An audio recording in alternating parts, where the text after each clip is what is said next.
গাছ থেকে কাগজ, যে সত্য জানলে অবাক হয়ে যাবে পুরো পৃথিবী।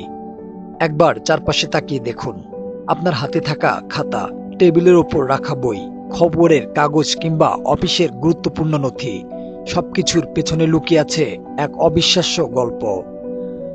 একটি গল্প যা শুরু হয় কোনো কারখানায় নয়, বরং গভীর জঙ্গলে দাঁড়িয়ে থাকা একটি গাছ থেকে।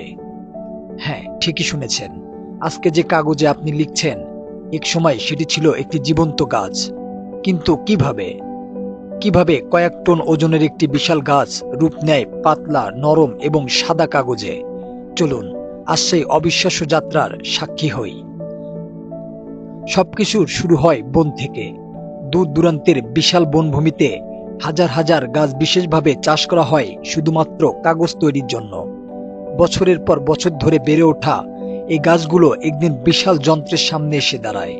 তারপর মাত্র কয়েক সেকেন্ডের মধ্যে গাছটি মাটিতে লুটে পড়ে।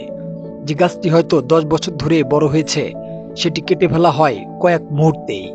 এরপর ট্রাকের পর ট্রাক ভর্তি করে গাছগুলো নিয়ে যাওয়া হয় বিশাল কাগজ কারখানায়। কিন্তু এখানেই শুরু হয় আসল রহস্য।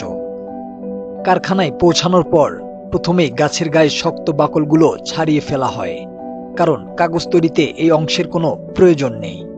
এরপর বিশাল স্টিলের দাঁতওয়ালা মেশিন গাছগুলোকে মুহূর্তের মধ্যে হাজার হাজার ছোট টুকরায় পরিণত করে।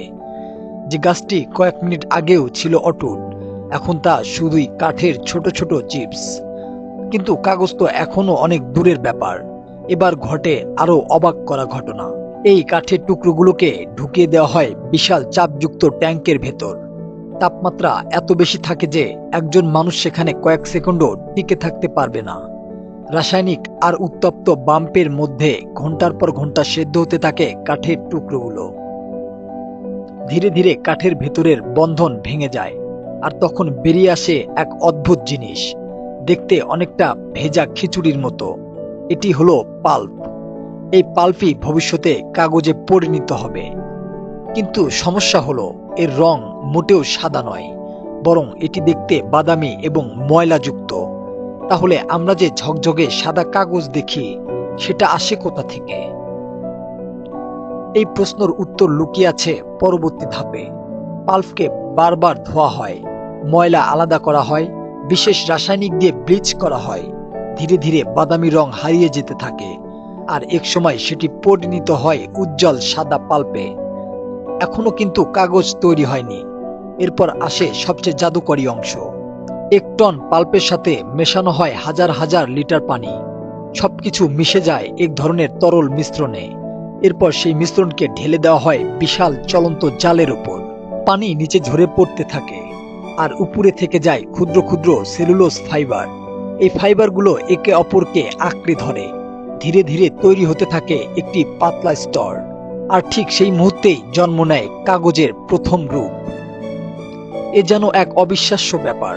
কিন্তু তখনও কাগজটি এতটাই ভেজা থাকে যে হাত দিলেই ছিঁড়ে যাবে।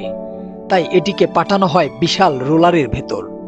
প্রচণ্ড চাপ দিয়ে বের করে ফেলা হয় অতিরিক্ত পানি। এরপর আসে কয়েক ডজন গরম ধাতব সিলিন্ডার। তাপমাত্রা এত বেশি যে মুহূর্তের মধ্যেই কাগজগুলো শুকিয়ে যায়। মিনিট কয়েক আগেও যা ছিল ভেজা কাঠের মুন্ডু, এখন সেটি শক্ত কাগজে পরিণত হয়েছে। কিন্তু কারখানার কাজ এখানেই শেষ নয়। কাগজকে আরো মসৃণ, চকচকে এবং সুন্দর করার জন্য পাঠানো হয় বিশেষ রোলারের মধ্যে দিয়ে। এখানে কাগজের প্রতিটি অংশ নিখুঁতভাবে সমান করা হয়। তারপর কয়েক কিলোমিটার দীর্ঘ কাগজকে বিশাল রোল আকারে পেঁচিয়ে রাখা হয়। কিছু রোলের ওজন এত বেশি হয় যে একটি ছোট গাড়ির সমান।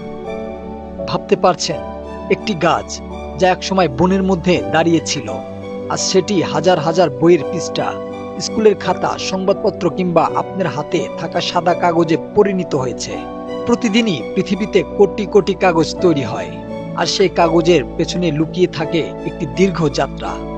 গাছ থেকে পাল্প, পাল্প থেকে কাগজ, আর কাগজ থেকে জ্ঞান, শিক্ষা এবং সভ্যতার গল্প। তাই পরের বার যখন কোনো কাগজে লিখবেন, তখন একবার ভাববেন, এই সাদা পাতাটির পিছনে লুকিয়ে আছে একটি সম্পূর্ণ গাছের জীবন কাহিনী। ভিডিওটি ভালো লাগলে লাইক দিন, শেয়ার করুন এবং সাবস্ক্রাইব করতে ভুলবেন না, কারণ পৃথিবীর সবচেয়ে অবিশ্বাস্য গল্পগুলো আমরা নিয়ে আসি শুধু আপনাদের জন্য।